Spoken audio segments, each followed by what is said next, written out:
ओम शांति। सभी का उत्साह, सभी का इस चीज़ में इंटरेस्ट, यही सबसे बड़ी सफलता है।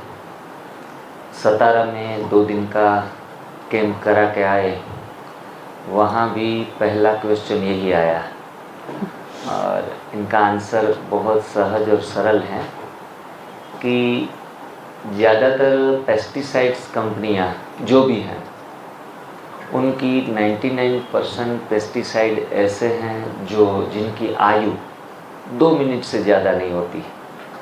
वो जहरीले 2 मिनट के लिए होते हैं और 2 मिनट में वो जिस आहार के ऊपर छिड़कते हैं उनके ऊपर से वो जो जीव जंतु है वो मर जाते हैं। बाद में वो खुद पेस्टिसाइड डेड हो जाता है, डेड कंडीशन में रहता है।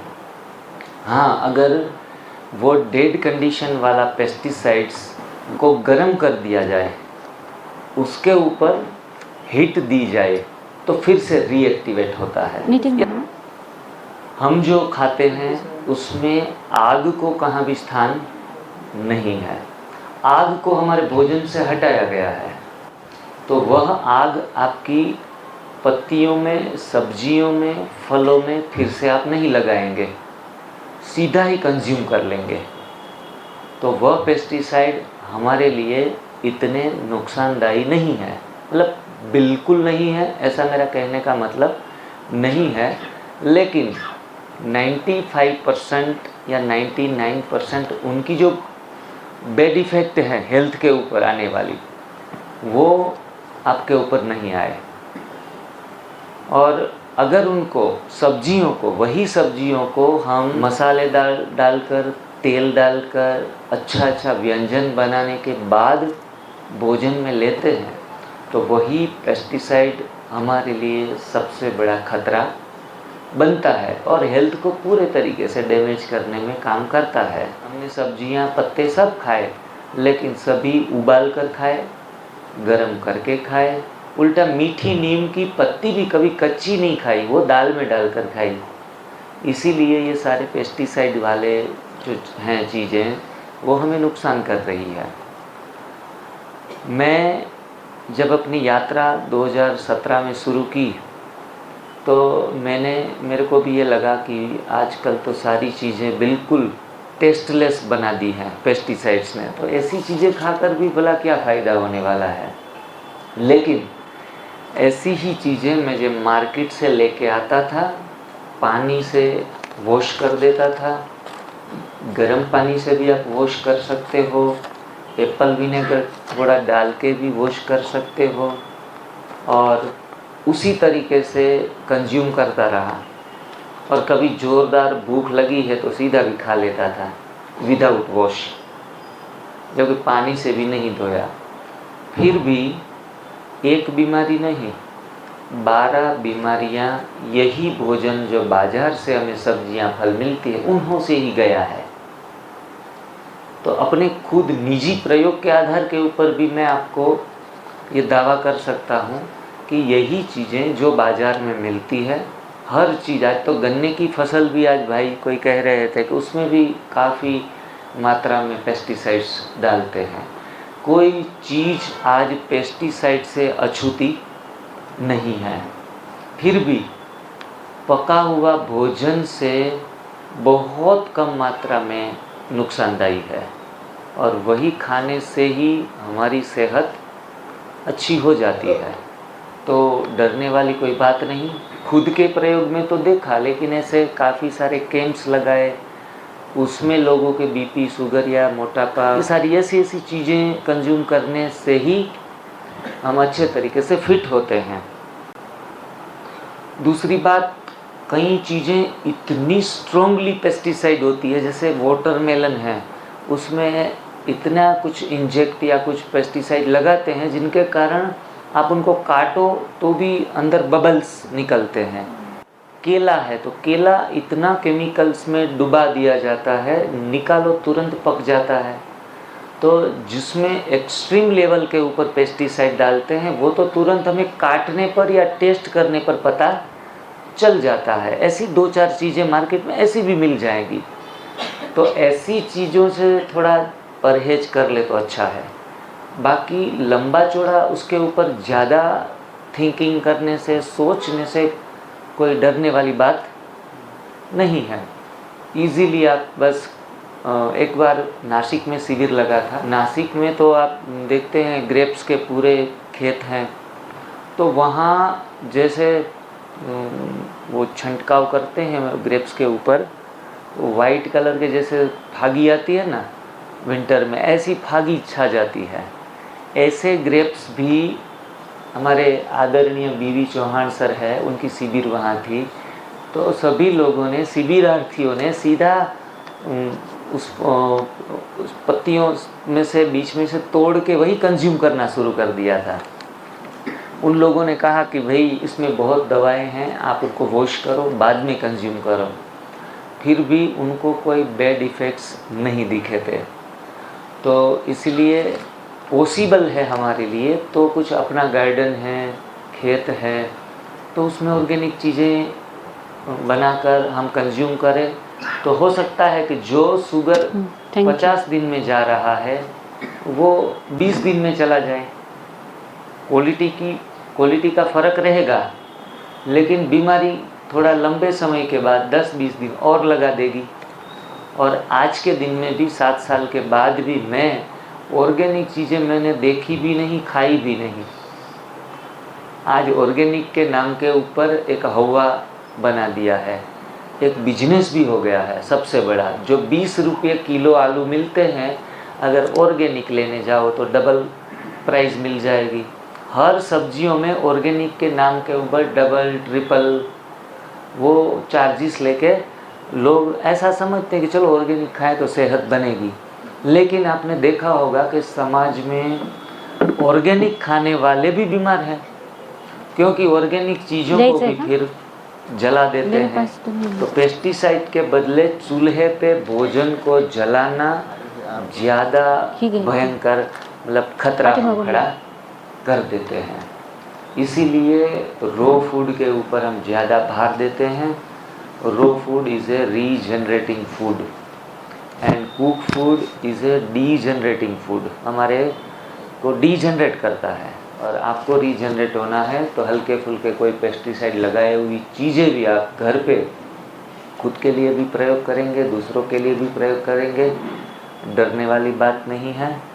लेकिन जितना भी बन सके, काफ़ी किसान लोग जागृत हो रहे हैं, अपनी ऑर्गेनिक खेती बना रहे हैं, तो जितनी अवेयरनेस आएगी उतना समाज के लिए अच्छा है, भला है, शुद्ध सात्विक और बिना दवाइयों के मिले तो और भी बढ़िया है, ना मिले तो चिंता ना करें। जी शुक्रिया। दूसरा प्रश्न आया है कि कोई किसी की 1 साल पहले एंजियोप्लास्टी हुई है और 3-4 गोलियां चालू है, बीपी की है, ब्लड पतला होने की है, तो गोली बंद करना है या नहीं? मैंने जैसे सुबह बताया कि जब आप इस ट्रैक के ऊपर अभी तो चढ़े हो, कोई ज़्यादा अनुभवी नहीं हो, और 1-2 दिन के लिए आप दवाइयों के सहारे इतने साल चले हो, तो 1-2 दिन और सही। बाद में जब हमें एकदम अंदर से कन्विंस हो जाएं कि अब सर जो बता रहे हैं उसी हिसाब से मेरा पूरा ट्रैक स्ट्रेट हो गया है, सुबह फास्टिंग भी अच्छा कर लेता हूँ, एनीमा भी कर लेता हूँ, दोपहर में पका हुआ भोजन भी बिल्कुल बंद कर दिया है, सुबह का ब्रेकफास्ट ब्रेक कर दिया है, तो बाद में दूसरे तीसरे दिन से आप अपनी गोलियाँ धीरे धीरे करके भी बंद कर सकते हो, वो आपका सेल्फ डिसीजन है। या फिर कई लोग 1-2 गोली नहीं 30-30 गोलियाँ पूरे दिन में लेते हैं और मरने के कगार के ऊपर है। ऐसे लोग 30 गोलियाँ भी बंद कर देते हैं, क्योंकि हम कहते हैं इतना रिस्क आप क्यों ले रहे हो? बोला अभी वो जीना ही क्या जो जीवन में जीवन है ही नहीं, वो तो मौत का इंतज़ार करते हैं।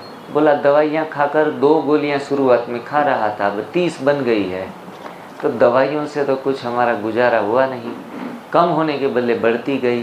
तो कंटाल कर डिप्रेशन में आकर भी दवाइयाँ बंद कर देते हैं कि जो होगा सो देखा जाएगा। ऐसे करके भी जो डूबने को तैयार है वो तैर जाता है, जो मरने को तैयार है वो जी लेता है। तो कई बार ऑफेंसिव एटीट्यूड से भी हम बाहर निकल जाते हैं। फिर भी मैं आपको ये राय नहीं दूंगा, क्योंकि एक कंडीशन होती है पहले दूसरे दिन या 5 दिन तक कि हम इधर जाएं या उधर जाएं। तो बेटर है कि जो भी दवाइयाँ कुछ भी हैं 1-2 दिन के लिए आप कच्चा भोजन दोपहर में भी आपने लिया तो आफ्टर मील जो भी लेना है वो भी ले सकते हैं, और तुरंत ही शरीर में आप नॉर्मल फील करना शुरू कर दोगे। और वही तंदुरुस्ती है। तंदुरुस्ती के कोई रिपोर्ट नहीं निकाले जाते, हम रिपोर्ट में पढ़े, लेकिन when you are feeling normal then you are normal and fit. यही पैरामीटर्स है। रही बात खून पतला होने की, एंजियोप्लास्टिक हुआ है और खून को पतला करने के लिए डॉक्टर दवाइयाँ लिख देते हैं, तो आप नेचुरली ही खून को पतला करने की दवाइयाँ तो दोपहर में ली है आपने। क्या लिया? हरी पत्तियों का जूस। जो व्यक्ति क्लोरोफिल, उसमें क्लोरोफिल अधिक मात्रा में होता है, जो रक्त शोधन भी करता है, रक्त का शुद्धिकरण भी करता है और एकदम नेचुरल फ्लो में रक्त को बहाना शुरू कर देता है और उनकी विस्कोसिटी, थिकनेस कम कर देता है। तो ग्रीन जूस का नित्य seven, never miss green juice. Green juice पीते रहो। मैं समझता हूँ वो खून पतला करने वाली गोली की आवश्यकता नहीं रहेगी। कल सातारा में डॉक्टर साहब आए थे जिनको खून पतला करने की गोली खुद ले रहे थे, और वो पिछले 2 या 4 मास से हमारे साथ जुड़े हैं। तो उन्होंने कोई ने प्रश्न पूछा तो मैं अभी आंसर देने जाऊँ उनसे पहले बोला कि मैं आपको ये आंसर देता हूँ, और उन्होंने खुद के प्रयोग समझाए कि मैंने 15 दिन तक ली, बाद में ग्रीन जूस वगैरह लेता रहा और मुझे कोई फिर ज़रूरत ना पड़ी। आज 2-4 महीने हो गए हैं। आज मेरा जो खून जितना पतला होना चाहिए उतना हो गया है नेचुरली ही। तो आप भी, मैं डॉक्टर होने के नाते भी आपको सलाह देता हूँ कि अब आप इस प्रथा में, इस पद्धति में आ गए हो तो बाद में दवाइयों को ओनली एक ही शब्द बोलना है, वो शब्द है टाटा बाय बाय। तो ये अपने आप ही छूट जाएगी। लेकिन आधा अधूरा करते रहेंगे और पूरे की उम्मीद रखेंगे, ग्रीन जूस मिला तो पिया, नहीं मिला तो 1 सप्ताह के बाद पिया। ऐसे लोगों के लिए मैं मना करता हूँ कि आप जिस पैटर्न में हो उसी पैटर्न में रहो। अगला क्वेश्चन है, कैंसर से फाइट करने के लिए इम्यूनिटी कैसे बढ़ाएं और आने वाली बीमारियों से बचने के लिए डाइट कैसा फॉलो करें? जी, प्रथा ये उनका बेस ही इम्यूनिटी लेवल के ऊपर है। ये पद्धति जो भी फॉलो करता है वो फॉलो अप में हमारी इम्यून सिस्टम हाई होती है। तो इम्यून सिस्टम किस तरीके से हाई होती है, तो उसमें सारे फैक्टर्स इफ़ेक्टिव है। जैसे कि हमारी इम्यून सिस्टम बूस्ट तब तक नहीं हो सकती जब तक आंतों में गंद पड़ी है। ऊपर से अच्छा डालेंगे जो नेचुरल हो, लेकिन जब तक आंतों के अंदर गंद है, सारे पॉइंट्स ब्लॉक हैं, तब तक आपकी इम्यून सिस्टम ऊपर नहीं आएगी। भले ना लगातार कि 21 दिन कच्चा खाओ, कच्चा खाते खाते भी लोग 1 kg भी वज़न नहीं कम कर सकते। ऐसे भी हमारे पास उदाहरण है। पड़ोस में कोई कच्चा खा रहे हैं और उनको देख देख के खुद भी खाने लगे। बोला हमें तो गैस बन गई, हमारा तो वज़न भी कम नहीं हुआ। जो कई लोगों को आधा अधूरा रिज़ल्ट मिल भी जाता है, लेकिन कई लोगों को 0 पर रहते हैं। जो बॉडी में लचीलापन है वो भी नहीं आता, क्योंकि जब तक आप अपनी आंतों को साफ़ नहीं करोगे, उनके पॉइंट्स के ऊपर से गंदगी नहीं हटाओगे, तब तक आपकी इम्यून सिस्टम ऊपर नहीं जाएगी। तो गट क्लीन बहुत ज़रूरी है। डॉक्टर NW वॉकर जो एरिजोना के प्रांत USA से थे, इनका ये फ़ोटो है और आप देख रहे हैं ये जो रेड कलर की पिक्चर, ये गट है हमारी। इस गट में, वहाँ दूर से थोड़ा कम दिखाई देगा, नीचे पोस्टर है, नीचे पोस्टर बड़ा लगा है। अवश्य थोड़ा स्टडी कर लीजिएगा। इसमें 1 से लेके 71 तक पॉइंट्स है। जैसे कि 12 नंबर का पॉइंट्स है वो लीवर का है। अगर उस पॉइंट के ऊपर जाके मल फंस गया है तो आपका लीवर काम करना बंद करेगा या कम करेगा। जब तक ये 12 नंबर का पॉइंट्स क्लियर नहीं होता तब तक लीवर को आप एफिशिएंट नहीं बना सकते। 14 नंबर है, 16 नंबर है, हृदय का पॉइंट्स है 14 नंबर। अगर हार्ट में कोई भी तकलीफ़ है तो ऊपर से काम करने से कुछ नहीं होगा, ये 14 नंबर का पॉइंट भी आपको क्लीन करना पड़ेगा, तब जाके हार्ट अच्छे तरीके से ट्रिगर होगा। ऐसे उसमें 71 पॉइंट्स है, कोई भी अंग अछूता नहीं है। वो में उसमें आँख का भी पॉइंट है, हियरिंग कैपेसिटी का भी पॉइंट है, विटामिन की कमी का भी पॉइंट है, जहाँ से विटामिन एब्जॉर्ब होते हैं बड़ी आंत में। हम समझते हैं बड़ी आंत में तो सिर्फ और सिर्फ मल ही भरा रहता है, लेकिन ऐसा कुछ नहीं है। आखिरी हिस्सा है जो है नीचे जाता है उनको मलाशय कहते हैं, उनको रेक्टम कहते हैं मेडिकली भाषा में। तो उस रेक्टम में मल भरता है नीचे के हिस्से में, जबकि बाकी के सभी हिस्से हैं उसमें तो भोजन रहता है और उस भोजन से भी शरीर पोषण ग्रहण करता है, जिसमें विटामिन का एब्जॉर्प्शन भी होता है।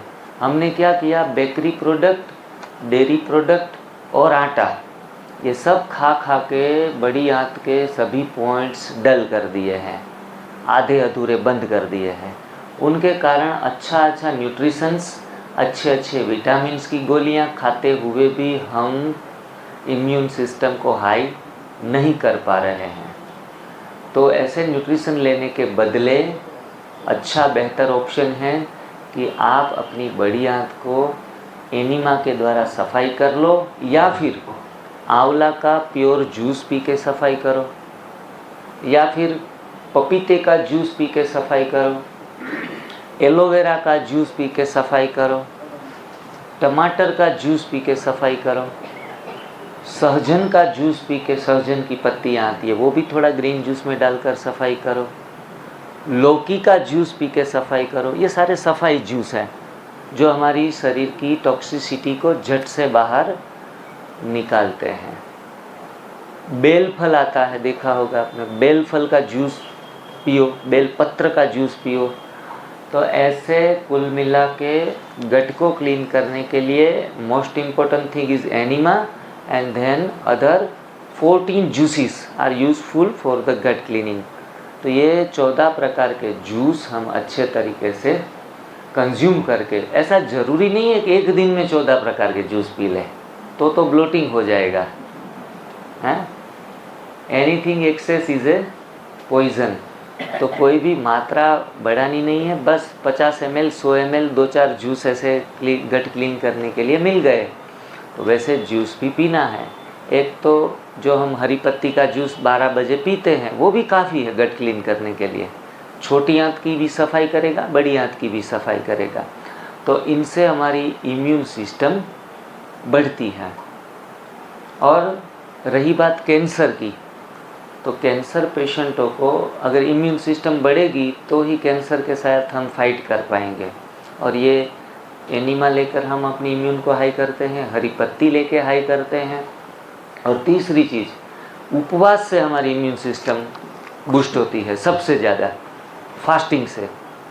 तो फास्टिंग अवश्य ही करना चाहिए, और वो भी कैंसर पेशेंटों को तो कम से कम 16 घंटा, और 8 घंटे के दौरान हम कुछ जूस पी लें, फल खा लें, सब्जियों का सलाद खा लें, तो कैंसर के लिए अच्छे तरीके से फाइट कर पाएंगे। दूसरी चीज़, सप्ताह में एक बार जो कैंसर पेशेंट है वो निर्जला उपवास पूरे 24 घंटे का रखे, हो सके तो 2 बार भी रखे, और अच्छे तरीके से सेट हो जाएं तो कैंसर पेशेंटों को सप्ताह में 3 निर्जला उपवास भी कर सकते हैं, जिनके कारण हमारी इम्यून सिस्टम, हमारे जो रोगों के सामने लड़ने वाली जो मिलिट्री है, अंदर सेल्स हैं, उनको क्या बोलते हैं, टी सेल्स आई थिंक बोलते हैं, हाँ। तो ये सेल्स बढ़ने लगते हैं और कैंसर को हटाने की ज़रूरत नहीं है कोई दवाइयों से, लेकिन हमारी आर्मी स्ट्रांग होगी तो दुश्मन अंदर आएंगे ही नहीं या फिर लड़कर ख़त्म हो जाएंगे। तो उस हिसाब से फास्टिंग्स इम्प्रूव्स योर इम्यून सिस्टम। तो फास्टिंग हम तो सुबह उठ के 4 बजे 6 बजे जब भी उठे 12 बजे तक जब हम बिना कुछ लिए रहते हैं ऐसे चुपचाप, तो इसमें हमारी इम्यून हाई होती है। ये कोई बेवजह फास्टिंग नहीं है, बहुत यूज़फुल है, आपका पूरा शारीरिक एवं मानसिक रूपांतरण करके रख देगा। और किसी ने खूब कहा है कि अगर व्यक्ति 10 दिन तक फास्टिंग कर ले तो शारीरिक एवं मानसिक रीति से दोनों तरीके से वो मजबूत बन जाता है। तो हमें अपने जीवन में फास्टिंग को भी जोड़ के रखना है। और रही बात, हमें तो कैंसर देखो आया नहीं किसी को, तो फिर आगे के लिए भी ना आए, सावधानी रखनी बहुत ज़रूरी है। Prevention is better than cure. हमें ऐसे बीमारियां चाहिए नहीं, तो फिर आप अपने जीवन में उठने के बाद फास्टिंग रखेंगे और हरी पत्ती से शुरुआत करेंगे अपने दिन की। ऐसे लोगों को आज के 10 साल के बाद भी कभी भी कैंसर आने का खतरा आप 0 कर देते हैं। तंबाकू या कुछ गलत चीज़ों का सेवन न करने से भी कोई कैंसर के शिकार हो जाते हैं। Only and only constipation, heavy constipation create the cancer. माताओं बहनों कहाँ व्यसन करने गई है, वो ज़्यादातर ब्रेस्ट कैंसर के किस्से हम देखते हैं। अच्छा, घर का सात्विक भोजन 2 टाइम 3 टाइम लेती है। मैंने तो ब्रह्मा कुमारी जीवन में भी देखा है कि बहनों को भी कैंसर आया है। Milk product, milk and milk product, वो तो हर घर में घुस गया है, तो वो कैंसर को क्रिएट कर रहा है। और शरीर को अगर 16 घंटे भूखा भी ना अगर रखा जाए, गलत भोजन लेते लेते अगर उपवास दे दिया जाए, तो शरीर किसी भी तरह से टॉक्सिसिटी को रिमूव कर लेता है, जमा होने नहीं देता। तो आपने समाज में ऐसे किस्से भी देखे होंगे जो बहुत कुछ खाते हैं, नॉनवेज तक खाते हैं, फिर भी कैंसर नहीं आया। क्यों? उनका एक तो श्रम भी रहता है। सर ने अभी बात बताई मुझे कि आज के जीवन में लोगों के जीवन में से श्रम निकल गया है, फिजिकल एक्टिविटी मूवमेंट निकल गई है, जिनके कारण पसीने के माध्यम से भी टॉक्सिसिटी नहीं निकल पा रही है। जो भी थोड़ा भी खा रहे हैं तो भी टॉक्सिसिटी बन रही है। तो उस टॉक्सिसिटी को अच्छे मूवमेंट के साथ, ये एक्सरसाइज करना अच्छी बात है, थोड़ा बहुत एक्सरसाइज हल्की फुल्की कर लेते हैं तो इनके कारण हम डिटॉक्स होते हैं, पसीना बहता है। अच्छा वॉकिंग करने से भी पसीना निकलता है। तो जो गलत भोजन, गलत डाइट दिनचर्या में जा रहा है, वो कम से कम कई सालों के बाद डिपॉजिट ना हो, वो निकाल दिया जाए, तो बड़ी बीमारियों के खतरे से हम बच सकते हैं। तो इस तरीके से फास्टिंग को अपनाओ, हरी पत्ती को अपनाओ और गट क्लीन करने के उपाय करो, तो ये सारे जो प्रश्न हैं उनके हल हो जाएंगे। और अगला प्रश्न है, प्रश्न ये है कि सवेरे उठने के बाद पानी पीना है क्या? उसके साथ साथ दूसरा एक क्वेश्चन पानी से रिलेटेड ही है कि 12 बजे तक आप कहते पानी नहीं लेना है, अगर टैबलेट लेनी तो कैसे लेनी है? सुबह सुबह उठते ही, खास करके जिनकी टैबलेट शुरू है, बीपी और शुगर और थायराइड की गोलियां चल रही है, उनके लिए तो सबसे पेचीदा प्रश्न यही आ जाता है कि तो क्या करें। हाँ? दवा में कोई खुशी नहीं है और खुशी जैसी कोई दवा नहीं है, लेकिन अब लाचारी है जो दवा सुबह सुबह खानी पड़ रही है। तो खास करके थायराइड की गोली है तो थोड़ा सा हल्का सा एक घूंट पानी पी के ले लो थोड़े दिन के लिए। बीपी शुगर की दवाइयाँ हैं तो वो भी 1-2 दिन के लिए अगर लेनी है तो ले लो, एक घूंट पानी, ज़्यादा नहीं, 1 गिलास पानी पीने की ज़रूरत नहीं है। क्योंकि आप तीसरे दिन से ज़्यादा तीसरे दिन से विदाउट मेडिसिन आपका शुगर कंट्रोल होना शुरू हो जाएगा और आपको मॉनिटरिंग करते रहना है। जैसे ही पता चले कि आज तो बिल्कुल ही हो सकता है कि कल आप सुबह एनिमा ले लो और पहले गोली मत खाओ, पहले रूटीन में जो आप चेक करते हो अपना शुगर वो चेक कर लो घर पे ही या फिर यहाँ आके, तो आपको जजमेंट आ जाएगा कि आज तो कमाल हो गया, 24 घंटे में जो कल 150 बता रहा था 180 बता रहा था, 130 हो गया, ये इम्प्रूवमेंट आपको कुछ न कुछ दिखाएगा। तो उसके आधार से दवाइयाँ सीधी कम भी कर सकते हो और बंद भी कर सकते हो, लेकिन मॉनिटरिंग ज़रूरी है। दूसरी बात, कई लोग गोलियों पर भी विश्वास नहीं छोड़ सकते और एनडीएस पर भी विश्वास नहीं रख सकते, तो फिर वो बीच में ऐसे चलते हैं जैसे एनडीएस भी करते रहते हैं और गोलियां लगातार लेते रहते हैं 15 दिन 1 महीना तक। उनकी हालत क्या होती है वो मैं स्पष्ट कर दूं। हमारी बड़ी माँ, उनको बीपी की दवाइयाँ चलती थी। उन्होंने सोचा कि ये बच्चे सभी हमारे ये एनडीएस कर रहे हैं, चलो मैं भी करके देख लूँ। लेकिन उन्होंने विश्वास ये नहीं था कि जो 20 साल से दवाइयाँ चल रही है, डॉक्टर भी कह रहे हैं कि पहले दवाई बाद में सब कुछ, तो ये थोड़ा ऐसे चमत्कार होते हैं। तो उन्होंने दवाइयाँ भी शुरू रखी और ये भी शुरू रखा। कुछ 1 आध महीने के बाद 1 आध दिन उनकी हालत काफ़ी नाजुक हो गई और अचानक चलते चलते गिर गई और फिर खड़ी नहीं हो पाई और घुटनों के बल के ऊपर और हाथ आगे बढ़ा के जैसे 4 पैर से चलने लगी, अपने स्थान के ऊपर आई, थोड़ी उठी और आराम किया और अचानक इमरजेंसी में उनको हॉस्पिटलाइज करना पड़ा। वहाँ डॉक्टर साहब थे, वो एनडीएस करते थे, हमारे डॉक्टर सुरेजा करके है गुजरात में, वो खुद एनडीएस के चाहक हैं। आज काफ़ी सारे डॉक्टर, हज़ारों डॉक्टर, लाखों डॉक्टर एनडीएस को फॉलो कर रहे हैं।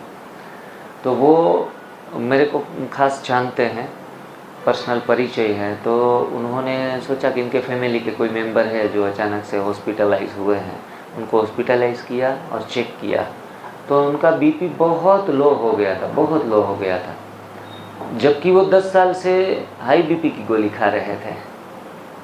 तो उनको कहा, मंजू बहन आप दवाइयाँ आज ली आपने? बोला हाँ डॉक्टर साहब, आपने कहा था ना, मैं तो कभी भी नहीं चूकती। अभी मैं फ़िलहाल थोड़ा कच्चा खा रही हूँ और एनीमा लगा रही हूँ, ये अलग बात है, लेकिन मैं आपकी बात को टाल नहीं सकती। डॉक्टर के अब टाल दो, आज से आपकी बीपी की गोली सदा के लिए मैं छोड़ने को बोल रहा हूँ। तो जो मातम मना कर गए थे वो खुश होके आए, कह रहे भाई ये तो कमाल हो गया। और ज़िंदगी भर आज कहीं 5 साल हो गए फिर दवाइयाँ लें। जब डॉक्टर ने बोल दिया ना तो अंदर से कन्विक्शन आ जाता है, ये हमारी मजबूरी भी है, हैं? डॉक्टर बोलना चाहिए। तो हो सकता है आगे के लिए आपके डॉक्टर ही मना कर दे कि भाई आप शुगर की गोली बंद करो, बहुत नीचे चला जाएगा तो कोमा में चले जाएंगे। ये सारी चीज़ें आपके साथ होगी। आपकी जिम्मेवारी है कि आप घर पे मॉनिटरिंग करें लगातार 5-15 दिन। बीच में अगर चूक होती है, दोनों टाइम खाना पीना शुरू कर देते हैं और गोलियां 15 दिन के नशे में छोड़ दी है, तो ऐसा कुछ न करें। अगर आप एक टाइम का भोजन लेते हैं रात को, दिन में कुछ नहीं लेते और एनीमा करते हैं, ग्रीन जूस पीते हैं और चाय दूध कॉफ़ी छोड़ देते हैं, तो मैं समझता हूँ फिर से गोली रिपीट नहीं करनी पड़ेगी, कभी भी नहीं करनी पड़ेगी। लेकिन ये थोड़ी आपकी खुद की जिम्मेवारी बनेगी, खास करके बीपी, शुगर और थायराइड में, कि आप जो फील करते जाएं आगे आगे के लिए, रोशनी आगे बढ़ती जाएगी। आप चलेंगे तो आपके साथ रोशनी भी आगे बढ़ेगी, तो उस हिसाब से हम दवाइयों से निजात पा लेंगे।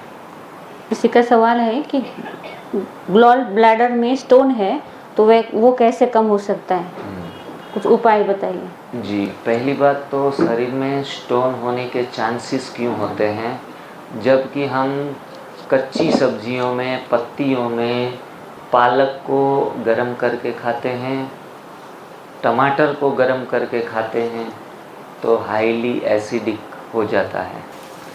टमाटर तो बहनें सूप बनाती है, टमाटर का वो केचप बनाती है, तो वो तो हार्पिक जैसा काम करता है, टॉयलेट क्लीनर की तरह।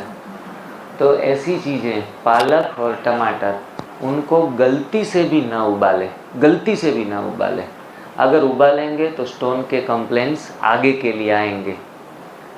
कच्चे ही अगर आप थोड़ा सूप बना रहे हैं शाम को, तो सूप में भी टमाटर और पालक को उबाल कर ना डालें, ऊपर से कच्ची डाल सकते हैं। सूप बन जाने के बाद आप उसमें वो दोनों चीज़ें ऐड कर सकते हैं, और वो दोनों चीज़ें कच्ची आपके स्टोन को रिमूव करेगी लंबे समय के बाद। हो सकता है आप टमाटर जूस रेगुलर पीते रहो, पालक का जूस रेगुलर पीते रहो, तो आपके स्टोन निकलना शुरू हो जाएंगे। स्टोन अलग अलग इंटरनल ऑर्गन में होते हैं, जैसे किडनी में भी कई लोगों को स्टोन होते हैं, गॉल ब्लैडर में भी होते हैं। किडनी के स्टोन थोड़े जल्दी से निकल जाते हैं, उसके लिए थोड़ा कम समय लगता है। गॉल ब्लैडर में थोड़े चैलेंजेस हैं, वो भी लंबे समय के बाद वो भी निकल जाते हैं, उसके लिए 6-8 महीना 10 महीना भी कई बार लग जाता है। लेकिन वो फिर गॉल ब्लैडर में जो स्टोन किडनी में होता है, वो जो अचानक से पेन उठता है, वो पेन कम हो जाता है या बंद हो जाता है। स्टोन होते हुए भी हमारे शरीर में भी, सबके बॉडी चेकअप करेंगे ना, तो कहीं ना कहीं स्टोन की मात्राएं कहीं ना कहीं एमएम में होती है, सबके अंदर होती है, क्योंकि हमने ऐसा गलत खाया है। पूरे कोई निर्मल नहीं है, लेकिन वो तकलीफ इसलिए नहीं देता कि हमारे अंदर वायु का प्रकोप जब बढ़ जाता है तब स्टोन हमें पेन ज़्यादा देने लगता है। अगर आप वायु को शांत कर लेते हैं तो बड़ा स्टोन होते हुए भी आपको दर्द नहीं होगा। तो इस प्रकार से स्टोन आने के बाद क्या करें, उनके पहले न आए उसके लिए भी क्या करें, ये भी जानना ज़रूरी है। और आ गया तो फिर कच्चे के ऊपर रह के पालक टमाटर के जूस पी के उसमें रिमूव कर सकते हैं। लेकिन ज़्यादातर लोग गॉल ब्लैडर को काट देते हैं, ज़्यादा तकलीफ़ें आती है तो बोलो गॉल ब्लैडर डॉक्टर साहब बोले कि निकाल दूं, बोला निकाल दो, न रहेगा बांस, न रहेगी न बजेगी बांसुरी। तो ये सब हम निकालते जा रहे हैं, फेंकते जा रहे हैं, ये कोई सॉल्यूशंस नहीं है। एमएस जो मास्टर ऑफ सर्जन होते हैं उसको उसके सिलेबस में सिखाया जाता है कि where there is a doubt cut it out. कौन सी नस नाड़ी काट रहे हैं वो टेंशन ना लो, बस डाउट आया काट दो। और शरीर भी खुद के पास इतना रीजनरेटिंग पावर है कि वो नलियाँ फिर से जनरेट कर लेता है, इसलिए वो क्रेडिट उनको चला जाता है, लेकिन काम है बॉडी का। तो ऐसे काटने के बजाय पहले 6-8 महीना प्रयास करके देख लेना चाहिए। एक्सट्रीम कंडीशन के ऊपर ही रिमूव करने का सॉल्यूशंस लेना है। कांजी ले सकते हैं क्या? बिल्कुल, वो तो एक थोड़ा फर्मेंटेशन होता है, तो फर्मेंटेशन के बाद ज़्यादातर डॉक्टरी लैंग्वेज में भी कहते हैं कि हर कोई चीज़ फर्मेंटेड होती है तो उसमें B12 की मात्रा बढ़ जाती है। तो ऐसी चीज़ें लेना स्वास्थ्य के लिए लाभप्रद है, अवश्य लेना चाहिए। त्वचा रोग हैं वो सबसे देरी के बाद हील होते हैं, सबसे लास्ट का स्टेशन त्वचा रोग का है। और मैं त्वचा रोग से पीड़ित था 13 साल से। मुझे भी पूरा सिर में अभी जो बाल दिख रहे हैं आपको, वो बाल भी मैं नहीं रखता था, पूरा मुंडन करके ही घूमता था। और उस पर स्पेचिस बड़े बड़े हो गए थे सिर के ऊपर, और डॉक्टर को दिखाया तो बोला ये सोराइसिस की इफ़ेक्ट है। पूरे सिर के ऊपर, कान के पीछे, गले में, बैक साइड में, आगे के हिस्से में काफ़ी स्पॉट हो चुके थे। और मैंने इसीलिए तो एनडीए शुरू किया त्वचा रोग के कारण। बाकी 100 kg 98 kg वज़न था, वो तो ज़्यादा दरकार नहीं करता था मैं। मेरा खुद का वज़न भी 98 और पेट भी बड़ा हुआ। सुबह जैसे बात किया, कोलेस्ट्रॉल, बीपी, शुगर, उसको भी मैं दरकार नहीं देता था, चलो ये वो अपने आप निकल जाएंगे। लेकिन मुझे तकलीफ़ थी त्वचा रोग से, और त्वचा रोग 13 साल से क्रीम लगाया, वो जो डॉट्स कोई आते हैं, लिक्विड्स आते हैं, वो लगाता था, लेकिन सॉल्यूशन नहीं, बस उनकी तीव्रता कम होती थी। और फिर से वही तीव्रता दूसरे दिन, अगर दवाइयाँ ना खाई या लोशन नहीं लगाए तो तीव्रता वही की वही हो जाती थी। तो मुझे लगा कि हर बीमारी 1-1 महीने में जा रही है, 2-2 महीने में जा रही है। मैंने लोगों के रिव्यूज़ यूट्यूब पे पढ़े थे, सुने थे कि लोगों के बीमारियां, पुरानी बीमारियां 3-3 महीने में जा रही है। मैंने सोचा मेरी बीमारी भी 3 महीने में चली जाए, लेकिन ऐसा हुआ नहीं। मुझे लगातार 1.5 साल तक, मैं यूँ तो 4.5-5 साल तक तो शुद्ध कच्चे के ऊपर ही रहा, 4.5-5 साल दोनों टाइम। उन दौरान मेरा 98 कन्वर्ट इनटू 49 के ऊपर आ गया। बहुत दुबला पतला, हड्डियां दिखने लगी। लोग कहने लगे अभी बस करो, शांत हो जाओ, अब कच्चा नहीं खाना है। लेकिन मैं बीमारियों से इतना परेशान था, बीमारियां जा रही थी, रिपोर्ट नॉर्मल आ रहे थे। तो मैंने कहा कि यूँ भी बाबा कहते हैं कि आत्मा को देखना है, शरीर को तो देखना ही नहीं है। तो सामने वाले जो बीके नॉन बीके, जिनको शरीर दिखाई देता था कि ये दुबला है, मोटा है, पतला है, वो तो सारे इस स्थूल दृष्टि की सारी करामात है। तो मैंने अपना ये यात्रा जारी रखी और 1.5 साल के बाद त्वचा रोग गया। तो कोढ़ कहते हैं, वो कोई श्राप नहीं है परमात्मा का, वो खून की गंदगी है, खून की अम्लता है। और जैसे एसिडिक वैल्यू खून की बढ़ती है तो त्वचा रोग आते हैं। वो रॉन्ग फूड से आते हैं, रॉन्ग कॉम्बिनेशन से। ज़्यादातर रॉन्ग कॉम्बिनेशन में जो हम एनिमल मिल्क लेते हैं ना और मिल्क प्रोडक्ट लेते हैं, उनके साथ आप कोई भी चीज़ खाओ वो रॉन्ग कॉम्बिनेशन बनाती है। और जैसे हम फ्रूट सलाद बनाते हैं तो दूध में फल डालते हैं, तो ये भी रॉन्ग कॉम्बिनेशन है। ऐसी तो काफ़ी सारी चीज़ें, अनाज दालों के साथ फिर दूध ले लिया तो वो भी रॉन्ग कॉम्बिनेशन है। ऐसे जाने अनजाने में हमने बहुत रॉन्ग कॉम्बिनेशन लिए है, इसलिए ये त्वचा रोग, कोढ़ हो या सोराइसिस हो या दादर हो या कुछ भी हो, त्वचा रोग वो आए हैं हमें। अब आपके खून को सफाई करनी पड़ेगी, पूरी खून की सफाई, क्योंकि पूरा खून तो पूरे शरीर में बहता है।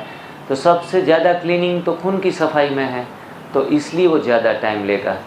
एक बच्ची आई थी 18-19 साल की, अभी सेंटर के ऊपर 7 साल से कच्चा खा रही है और उनको यही कोढ़ की बीमारी आई। तो बच्चियों की तो शादी सगाई कुछ करवानी होती है तो टेंशन में माँ बाप आ जाते हैं।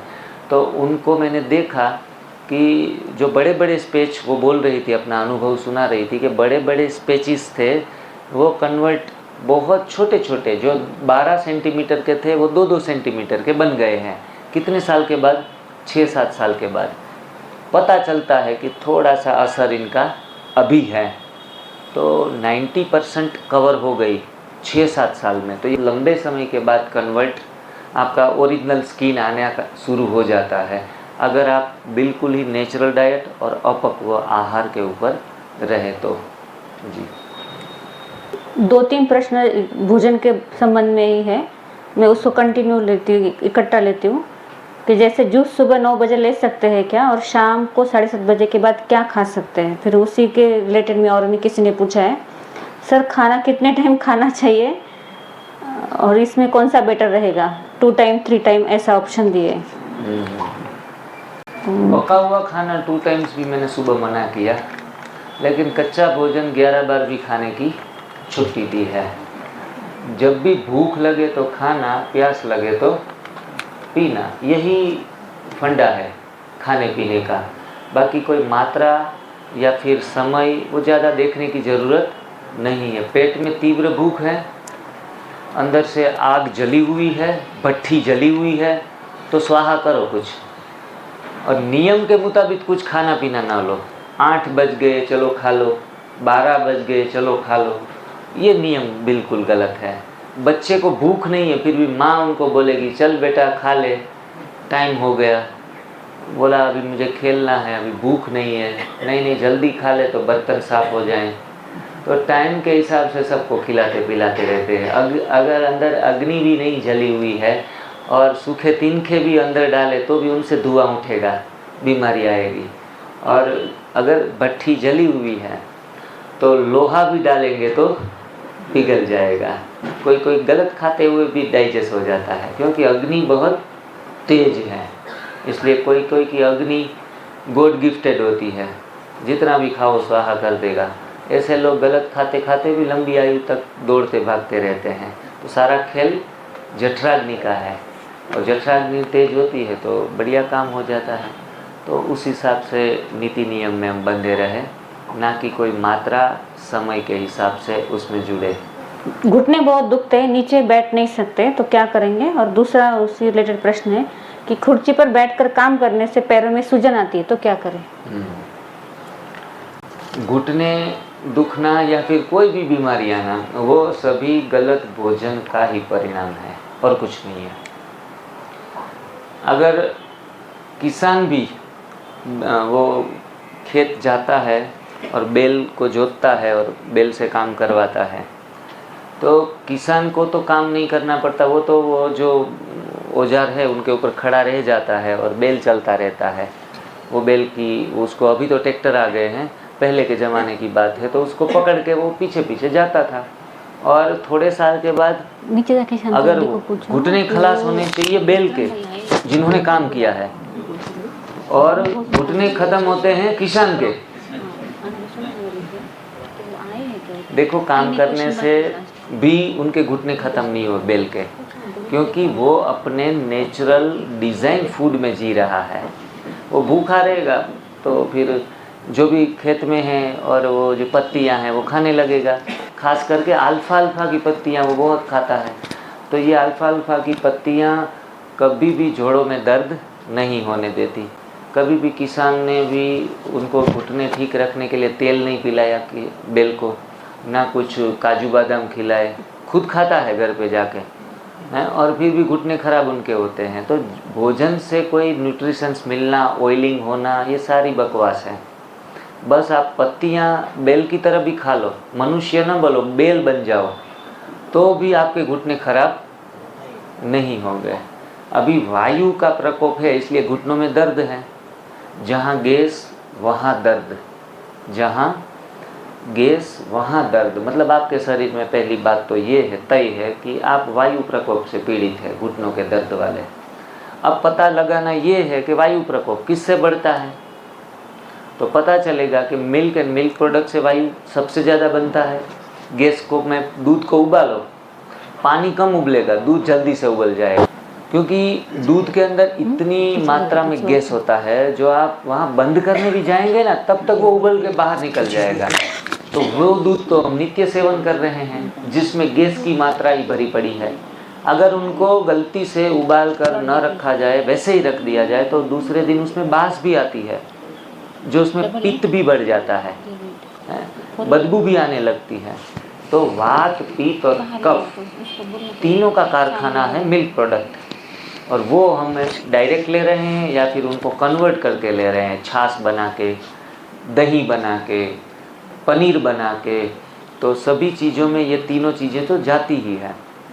तो पहले तो घुटनों के दर्द वाले ये वायु बनने के सारे सामान को सप्लाई करना बंद करें, दूध और दूध से बनी चीज़ें, और दूसरी चीज़ अनाज और दालें, उसमें विशेष करके दालों से सबसे ज़्यादा गैस बनता है। तो अनाज और दालें, तो मैं तो ये कहता हूँ कि थोड़ा आप ट्रीट हो जाओ तो जीवन भर के लिए छोड़ने जैसी चीज़ है, सारी बीमारियाँ ख़त्म। तो घुटनों के दर्द में सही होना है तो अनाज दालों का सेवन बंद, मिल्क प्रोडक्ट बंद, उपवास शुरू, और ख़ास करके हरी चटनियाँ, उसमें आप मीठी नीम की पत्ती और सहजन की पत्ती अवश्य हरी चटनी में डालें, और वो हर रोज़ 1 बाउल कंज्यूम करें डेली। तो आपके घुटनों में कैल्शियम भी इतना भर जाएगा कि जो कैल्शियम की टेबलेट लेनी नहीं पड़ेगी। हमें पता है सबको कि भाई दूध में, गाय के दूध में 86 के आसपास कैल्शियम होता है, ये सारे डॉक्टरी आंकड़े हैं, जबकि भैंस के दूध में 200 के अबव मिल्क कैल्शियम होता है। तो हम तो कैल्शियम लेने के लिए दूध पीते हैं, लेकिन वो कैल्शियम बछड़े के लिए काम के हैं, हमारे लिए तो उल्टा विपरीत रिजल्ट देता है। वो हमें कैल्शियम नहीं देता, वो तो उल्टा पत्तियों से मिला हुआ कैल्शियम को भी पुश करके निकाल देता है। तो भारत, स्वीडन और डेनमार्क, ये 3 कंट्रीज ऐसे हैं जिसमें दूध की खपत सबसे ज़्यादा होती है। और कमाल की बात, मज़े की बात ये है कि सबसे ज़्यादा हड्डियों के बीमार व्यक्ति वहाँ पाए जाते हैं। मतलब वो कैल्शियम लेते लेते अपने कैल्शियम को ख़त्म कर दिया है। जबकि थाईलैंड और वियतनाम, ये 2 कंट्री ऐसे हैं जहाँ दूध की मात्रा ना के बराबर यूज़ होती है, और वर्ल्ड के रिपोर्ट आए कि वहाँ कम से कम हड्डियों के दर्दी पाए गए, कैल्शियम की आपूर्ति वाले पाए गए। तो हमें ही सोचने पर पूरे विश्व को मजबूर किया कि तो भला हम कैल्शियम क्यों ले रहे हैं उस दूध से जो गाय और भैंस से आता है, बकरी से आता है। एक भाई को मैंने बोला गाय और भैंस का दूध नहीं पीना चाहिए, तो बकरी का चालू कर दिया। किसी भी प्राणी का दूध नहीं पीना है। अभी पिछली बार ऐसी हवा चली थी कि गधी का दूध है ना, कोरोना के टाइम में पी सकते हैं, तो इंसान ने उनको भी नहीं छोड़ा। अगर वायरल कर दे कि शेरनी का दूध अच्छा होता है, तो लोग उनको भी कुछ जुगाड़ करने में लग जाएं, लेकिन उनके पास इसलिए नहीं पहुँचे कि उनकी जान पे आ बनती है दूध पीने जाएंगे तो मनुष्य ने अपनी माँ का दूध तो पिया है, तो सारे संसार में जहाँ भी मिला वहाँ से दूध लिया और पिया, जो हमारे हक का नहीं था। हमारा उसके ऊपर कोई भी अधिकार नहीं है। अपना अपना अधिकार अपनी अपनी जो जातियों में है, लेकिन हमने छीन कर लिया। तो छीन कर लेने वाली चीज़ कोई दिन हमें सुख नहीं देती, उल्टा दुख ही देती है। देना है, लेना नहीं है। कोई भी दूसरे, आप बताओ मनुष्य के अलावा जो दूसरी माताओं के दूध पीते हैं, गाय का बछड़ा भैंस के वहाँ दूध पीने नहीं जाता है, तो एक दूसरे के पास नहीं जाते दूध पीने, अपनी माँ का दूध पीते हैं और थोड़े समय के लिए आता है तब तक पी लेते हैं। वो बैल बन जाते तो फिर बाद में मुंह नहीं लगाते, उम्र बढ़ते ही 2 साल के बाद। उनका पीरियड लिमिटेड पीरियड है, फिर भी हट्टे कट्टे और हड्डियों से मजबूत है। हम ही क्यों लाचार बन गए? हम अगर पत्तियों का सेवन करें, उसमें खास करके सहजन की पत्ती और ये मीठी नीम की पत्ती, उसमें 800, 1000, 1500, इमली की पत्तियों में तो 3500, 3000 के आसपास। और एक होती है वो पंजाब में क्या होता है, सरसों की पत्ती, ज़्यादातर सरसों का साग वहाँ बनाते हैं, तो सरसों की पत्तियाँ भी 3000 के ऊपर हमें कैल्शियम देती हैं। तो ये पत्तियाँ ही सबसे बड़ा खजाना है। तो फिर डरने वाली बात नहीं। लोग डराएंगे, पड़ोस में डराएंगे, कैल्शियम ख़त्म हो जाएगा, घुटने ख़राब हो जाएंगे, लेकिन हरी पत्तियों की चटनियाँ बना के, जूस पी के हम अपने हड्डियों को बहुत मजबूत बना सकते हैं। बूढ़ापे में कभी भी आप गिर भी जाएं गलती से, तो जो व्यक्ति ग्रीन जूस पीता है उनकी हड्डियाँ कमज़ोर नहीं होती, लचीलापन होता है। ज़्यादा से ज़्यादा टूट फूट होने की संभावना कम से कम हो जाती है। थोड़े से भी कई लोग तो गिर जाते हैं तो तुरंत हड्डियाँ ब्रेक हो जाती है। वो आप 6 महीने ये चीज़ें कर लोगे तो पता चलेगा कि अगर गलती से भी गिर गए तो कम से कम डैमेज होने की संभावनाएं बढ़ जाएंगी। तो इस तरीके से नहीं। हाँ, अभी लास्ट के 2 क्वेश्चंस ही है, उसमें 2 क्वेश्चन मैं कंबाइन करती हूँ। 15 साल से शुगर है और उसी शुगर और दूसरे एक शुगर का पेशेंट है, उन्होंने पूछा है कि 12 बजे तक कुछ नहीं खाना है, आप जैसे कहते हैं, गोलियां भी बंद करनी है, इंसुलिन भी बंद करना है, लेकिन डॉक्टर ने तो डाइट प्लान बना के दिया है 4 टाइम का, तो हम क्या करें? अगर 15 साल से डॉक्टर के डाइट प्लान से निजात पा लेते तो डॉक्टर को फॉलो करो। हाँ, हमने कुछ रिजल्ट नहीं पाया है तो सोचने का वक्त है कि कुछ नया करें। तो नया करने का भी समय है। कहते हैं कि जीभ के ऊपर मीठापन रखो, शरीर में नहीं, लेकिन शरीर से निकाले कैसे? तो एनडीएस में कहते हैं कि डायबिटीज़ को दूर भगाना एनडीएस में बाएं हाथ का खेल है। दाएं हाथ का नहीं, बाएं हाथ का खेल है। बस थोड़ा सा हिम्मत जुटा के 5 दिन का प्रयोग कम से कम कर लो, 5 दिन के लिए। और शुगर यहाँ ही नाप लो, घर पे व्यवस्था ना है तो दूध का दूध और पानी का पानी हो जाएगा। कि एक किडनी खराब है तो फिर आप कुछ उपाय बताएं, क्या करें? चलो, शुक्र है कि एक किडनी काम कर रही है, और जो किडनी डैमेज हुई है तो उस किडनी को फिर से रीजेन्युएट करने के लिए, फिर से एक्टिव करने के लिए अल्प से अल्प मात्रा में जूस का सेवन करना है, खास करके किडनी पेशेंटों को। यूट्यूब के ऊपर भी आपको जो भी वीडियो मिलेंगे उसमें थोड़ा अध्ययन भी करते रहिए। अगर किडनी पेशेंट को 2-4 ग्लास ग्रीन जूस पिला दिए जाए तो फ़ायदा करने के बदले नुकसान करता है। ये भी ध्यान रखने की बात है, क्योंकि किडनी को फिल्टर करने की क्षमता ही खो चुकी है। तो ग्रीन जूस भी डालेंगे तो उनको तो फिल्टर करना पड़ेगा। उल्टा जो काम करने में कमज़ोर हैं, मानो कि घर में बहू है और थोड़ी उसकी हालत शारीरिक रीते से कमज़ोर है, तो सास सोचती है कि इनके ऊपर 2 काम नहीं डालने हैं, एक एक करके काम कराना है। क्यों? क्योंकि ऑलरेडी वो इफ़िशिएंस नहीं है। तो ऐसे ही किडनी अगर एफिशिएंट नहीं है तो उनको 2 ग्लास ग्रीन जूस भी नहीं पिलाना, इतना छोटा सा 50 ml 70 ml सिप सिप करके पीना है, चबा चबा कर पीना है। पूरे दिन की दिनचर्या में 1 लीटर 1.25 लीटर से ज़्यादा जूस भी शरीर को देना नहीं है। पका हुआ भोजन की तो बात छोड़ो, वो तो देना ही नहीं है। उपवास भी 12 बजे तक करते रहेंगे। अगर फल या कुछ सब्जियां सलाद खाने की इच्छा हो तो कम मात्रा में रात को चबा कर खा लें। ऐसा 15 दिन 20 दिन महीना भर करेंगे तो कुछ न कुछ किडनी में इम्प्रूवमेंट आना शुरू हो जाएगा। किडनी रिपेयर होना, उनको ठीक करना वो चैलेंज है। एनडीएस में भी चैलेंज है, क्योंकि लंबे समय तक डिसिप्लिन लाइफ में रहना चैलेंज है। लोग को फिर भूख के आगे नतमस्तक हो जाते हैं। नहीं नहीं, ये 1.25 लीटर जूस से क्या होगा, और एक आध दिन 2 लीटर पी लेते हैं। ऐसे कई मरीज हमारे साथ जुड़े हैं। फिर कहते हैं सर ये तो फिर बिगड़ा, फिर पैरों में सूजन आने लगी।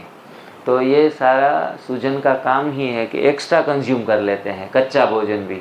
तो एक्स्ट्रा कंज्यूम नहीं करना है।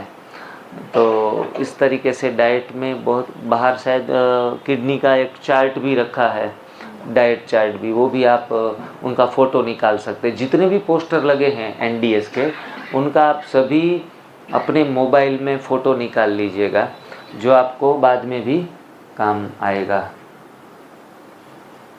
तो पैरों में सूजन आना, ये सारी चीज़ें, अगर घुटनों में भी दर्द है, लंबे समय के लिए चेयर पर भी बैठते हैं तो भी किसी किसी के पैर सूज जाते हैं, सूजन आ जाती है। तो खास करके सी सॉल्ट जो यूज़ कर रहे हैं घर में, समुद्री नमक, वो तो फेंक दे आज से ही। वाइट पॉइज़न है और वो पानी को सोख लेता है, सूजन भी हमारी कम नहीं होने देता, जाने भी नहीं देता। तो सी सॉल्ट वाले तो पूरे उनको रिमूव करें। उनके बदले सेंधा नमक का इस्तेमाल भी अधिक मात्रा में ना करें। हो सके तो पूरे दिन में विदाउट सॉल्ट रहना है। आज दीदी हमने ग्रीन जूस बनाया था, उसमें सॉल्ट मेरे ख्याल से नहीं डाला था ना। हाँ अच्छा, तो ग्रीन जूस भी बनाना है तो सॉल्ट लेस होना चाहिए। बस रात को थोड़ा सा सलाद में कुछ हल्का सा सेंधा नमक डाल दिया तो शरीर में सूजन आना बंद हो जाएगी। तो ऐसे छोटे छोटी बातें हैं, लेकिन इफ़ेक्ट आपको तुरंत ही करेगी। तो वाइट पॉइज़न, शुगर, सॉल्ट, मैदा और मिल्क प्रोडक्ट, ये सारे वाइट जो हैं, सफ़ेद जहर, उनको अपने डाइट से सदा के लिए निकालना है। ऐसा नहीं ठीक हो जाने के बाद फिर खाएंगे। दूध के पेंडे बनते हैं, बहुत अच्छे बनते हैं, रबड़ी बनती है दूध की, तो इस पर फिर जी मचलता है और कहते हैं चलो शाम को थोड़ा बहुत ले ले। लेकिन समझदारी तो ये है कि मिल्क प्रोडक्ट तो सदा के लिए छोड़ दे। ये सूक्ष्म हिंसा है। हमारे बीके सचिन भाई ने पूरा उनके ऊपर एक क्लास करवाया था कि अगर आप दूध और दूध से बनी चीज़ें खाते पीते हो तो आप कुछ हिंसा के भागीदार हो। जो पशुओं के ऊपर अत्याचार हिंसा होती है, आप उसमें अपना पार्टिसिपेट कर रहे हो। तो ये सूक्ष्म हिंसा से भी बचने के लिए उसको सदा के लिए बॉयकॉट करना है। मिल्क एंड मिल्क प्रोडक्ट और गेहूँ को भी हो सके तो सदा के लिए बॉयकॉट कर सकते हैं।